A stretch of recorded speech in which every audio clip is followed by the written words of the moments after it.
Hi, my name is Ellen, and today I'm going to be showing you guys how to play Old Phone by Ed Sheeran on the guitar.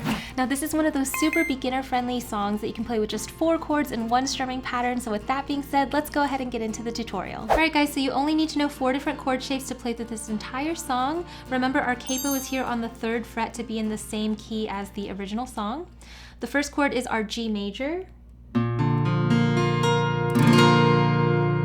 Next we have our D major. We also have our C add 9. And then last is our E minor.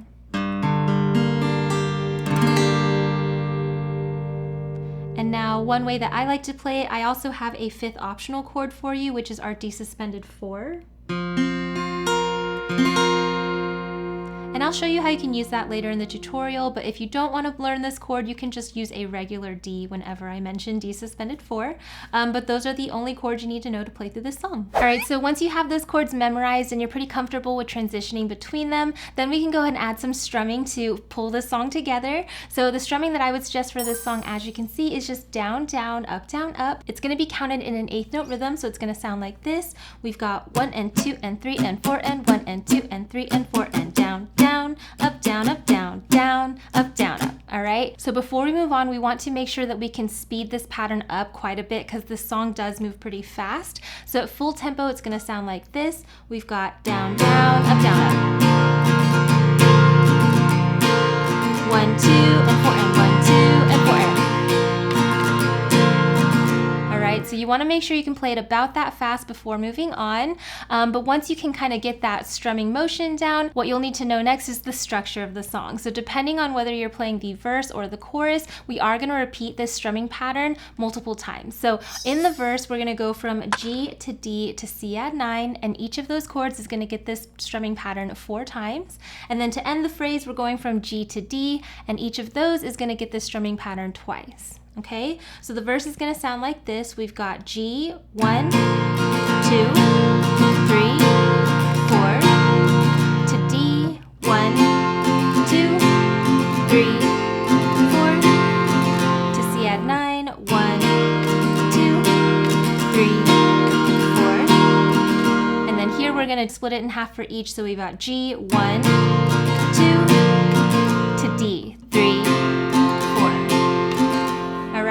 And that's the whole progression for all of the verses. Something that you can do if you want to make it sound a little cooler is on that first down strum, you can pick just the bass string or like the lowest string in each chord. So for example, G, you want to pick the low E string by itself and then finish the strumming pattern.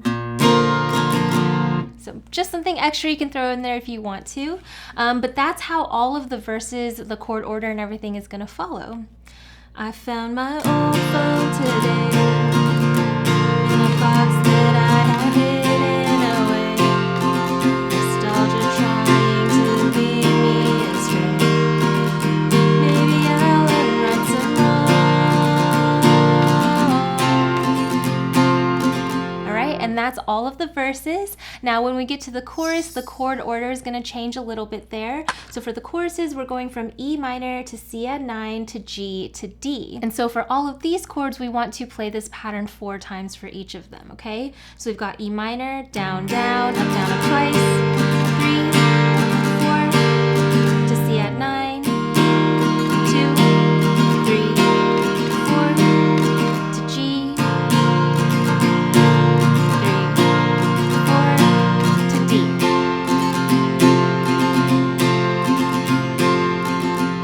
And that's how you can play through all of those chorus progressions. Conversations with my dead friends, messages from all my exes.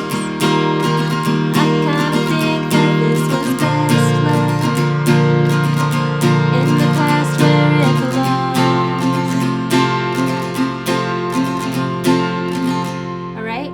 Something to mention about the chorus is that the first time you play through the chorus as well as the last time, which kind of also serves as the outro, I would suggest just doing a single down strum because it's a little bit more a cappella there.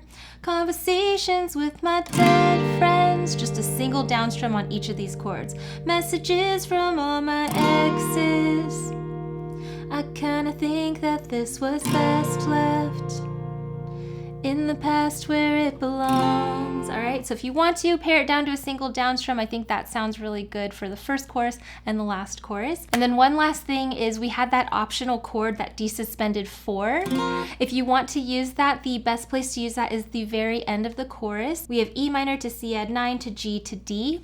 Now on that last D, what you can do is play D suspended 4 for 2 measures and then go to D for 2 measures, okay? Totally optional, but I do think it sounds a little more accurate to the song. So we'd have E minor, 2, 3, 4, C add 9, 2, 3, 4, G. And then we have D suspended 4, 2 to D, 2. Totally optional, but I do think it kind of rounds out the end of the chorus and makes it sound really good. Now the last little section is that bridge section where we're kind of just singing the oohs and ahs. We just hold the exact same chord progression and the exact same strumming pattern as the chorus for that, but that would cover the entire song. So like I said, this song is pretty easy for beginners. If you are interested in playing through the entire song with me, I do have my play along version on my Patreon page, as well as a printable guide with the chords and lyrics and everything that you can download and print out. If you're interested in either of those perks, I would definitely check out my Patreon page. I'll link it down below. That ends this tutorial, so thank you so much for watching, and I hope you have fun jamming, and I'll see you in the next one. Bye!